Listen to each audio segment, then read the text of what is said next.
guys, nag-snowstorm dito. Tingnan nyo. Pakita ko lang. Nag-shovel. Kasi makapal. Expected today. Sa snowstorm. Expecting 20 to 30 height. Look. Ayan, ayan. Nabaon na siya. Nag-grader. Ano yun sa atin? Nag-backhoe ba? Nag-backhoe. Naglinis sa driveway. Hala, ang lalim oh. Ang lalim. Ayan. Ayan na kasi ang driver.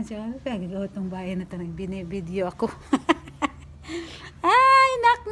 Guys, grabe ang snowstorm. Kita niyo guys, magpala kami kasi sobrang kapal. Hinayaan lang namin kahapon 24 hours habang ang mga bata laro. Yan ang driveway namin guys. Sobrang kapal.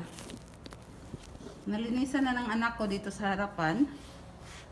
Dito yung garage. Ang kapal. Oh Lord. Gusto niyo makita paano magpala ng ano. Ginapala ang kwarta sa kanya.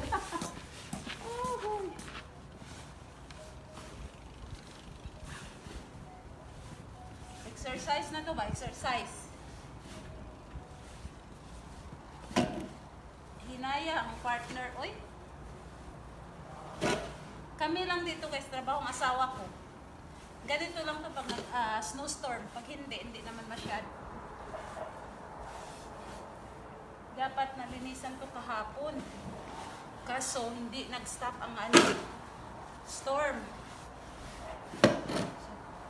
Hinayaan na lang namin. Dapat pala pinalinis yun ng anak ko halfway, no?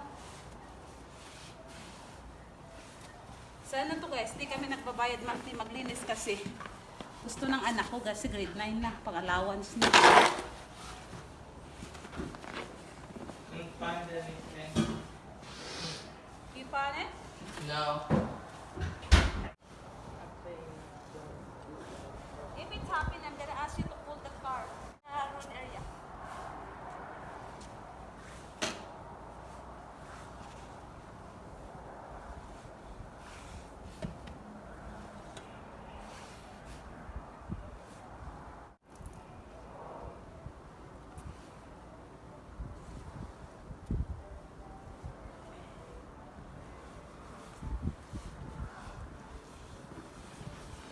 It's not too cold if this temperature 6 degree. Sobrang busy guys ang Centennial Park.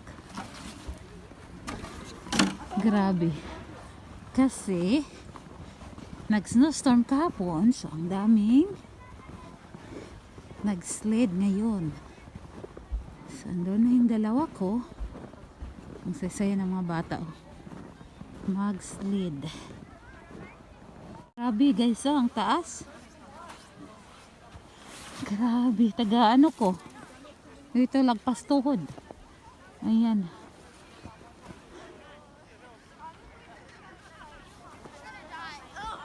A perfect sunny day. Ito yung perfect activity ng mga bata pag winter guys. It's too much. Too much snow.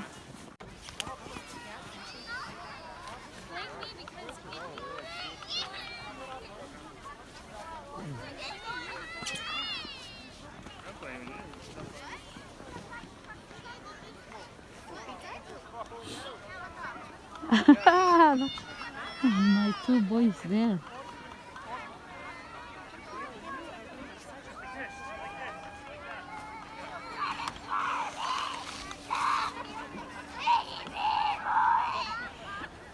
Tignan niyo yung mga icicles. Oh. Ang ganda tingnan. Not so bad today. Sunny day. Feels like -6 pero warm naman pag nagsuot ng winter suit.